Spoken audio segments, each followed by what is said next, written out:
Kasema nafsi siku zote ina kawaida ya kuamrisha maovu, isipokuwa ziko nafsi Allah kashazitia rehma, kashazirehemu, hizo hazikupeleki maovu.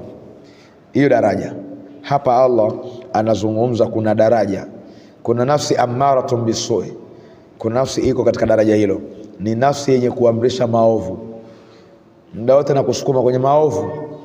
Maovu ni kawaida ya nafsi mara nyingi, lakini kuna wakati unamsingizia tu sheitani, lakini nafsi yako yenyewe bado iko daraja la chini, daraja baya sana.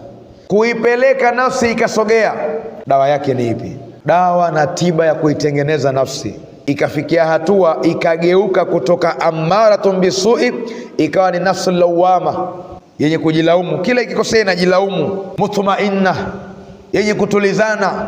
Ukiangalia hapa utakuta dawa ipo, Mwenyezi Mungu ameiweka ala bidhikrillahi tatma'innul qulub, hakika kwa sababu ya dhikri, tambueni dhikri za Mwenyezi Mungu, kumtaja Mungu sana inautulizanisha moyo, na moyo unatulizana kila unapomtaja, mpaka unafikia moyo unaingia katika nafasi ya moyo uliotulizana, haupapariki na lolote la duniani ila unapaparika na Mungu tu. Harisun ila Allah, ni wenye pupa kumtaka Mungu tukumfikia.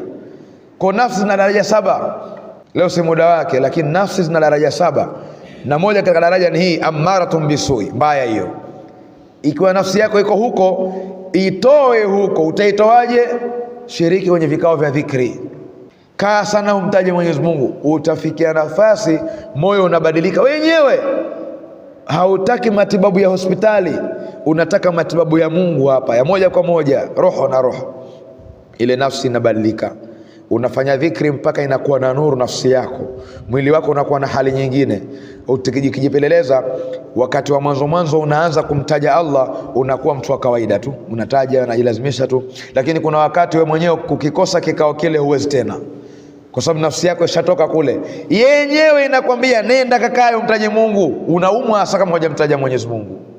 Si kuna mtu akosa mpira anaumwa, na kama wiki sijacheza mpira bwana, siko sawa. Na kuna mtu anaumwa hajapata kuuthubua na kupiga bangi.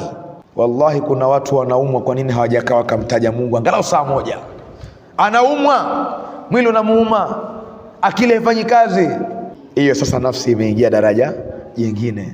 Kama ni kutulizana moyo kwa dhikri, tayari shatulia, wala haumii. Na ile maradhi tuliyosema juzi katika darasa yetu ya hasadi hayapo tena hapo, kwa sababu nafsi ile ishapoteza. Hata akikuona unamiliki kitu gani, hata haumii kwamba yule ana hiki papara, sema Allah kampa yule.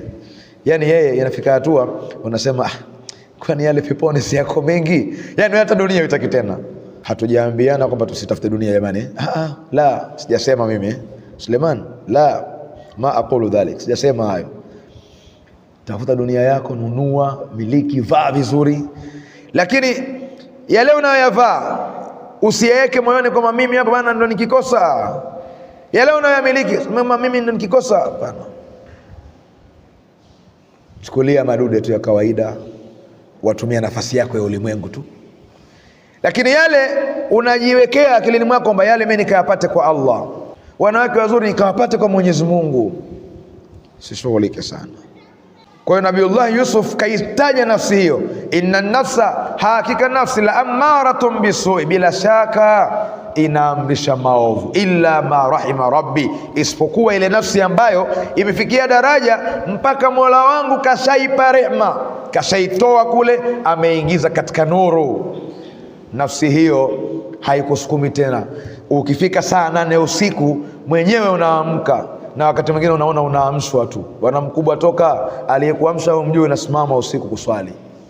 Na majini, shetani hakuamsha kuswali wewe, hata kama jini jema hilo, au malaika. Majini pia kuna wema, wa anna minna almuslimuna minna duna dhalik, wanasema wenyewe sisi kuna waumini, kuna waislamu na wako wasiokuwa waislamu, na wako wanaokaa vikao hivi. Humu sasa hivi wamejaa, wamo vikao vya dhikri, wamo vya mpira, wamo vya ulevi, wamo. Na kazi ya Mungu tunafanya pamoja, tunasaidiana. wanafanya. Kwa hiyo wao wenyewe kuna wakati wanakushtua, unajikuta umeamka saa 8 kwa unaamshwa saa fulani, unauliza ulolala naye, umeniamsha? Sitakuamsha. Yani ule uvivu na uzito kwa kitandani haupo. Kuna wepesi wa ajabu wa kutoka na kile kitanda unakichukia, automatic kitanda unakichukia. Hiyo ni daraja, unatoka kuru kule kulala hakutaki tena. Kinyume na nafsi ile nyingine, ile ammaratu bisui, bwana we, kwani jana sijaswali, kumsali saa 10:30 kwa Ramadhani kidogo rakaa 2, wajiona kusafanya ibada kubwa. Kwa hiyo kitanda chako unakichukia mwenyewe, unatoka unakwenda kufanya ibada na moyo wako unatulizana pale kwenye dhikri, kumtaja Mwenyezi Mungu, unajisikia furaha na raha. Na ule usingizi pia unakukataa, unakimbia. Sasa huna kazi tena hapo, yani wewe unapelekeshwa na moyo, wala haukupelekeshi kwenye mabaya. Wenyewe ndio unakusukuma muda wa kuswali. Sasa hivi mkao mtaje Mwenyezi Mungu, moyo unaumia, hujapata ladha yake. Mwenyezi Mungu atufikishe katika daraja hizo. Nabii Yusuf katuambia daraja hizo zipo, illa ma rahima rabbi. Kwa sio nyoyo zote, nafsi zote zinazoamrisha maovu ziko, lakini ni daraja maalumu. Allah atutie katika daraja hilo.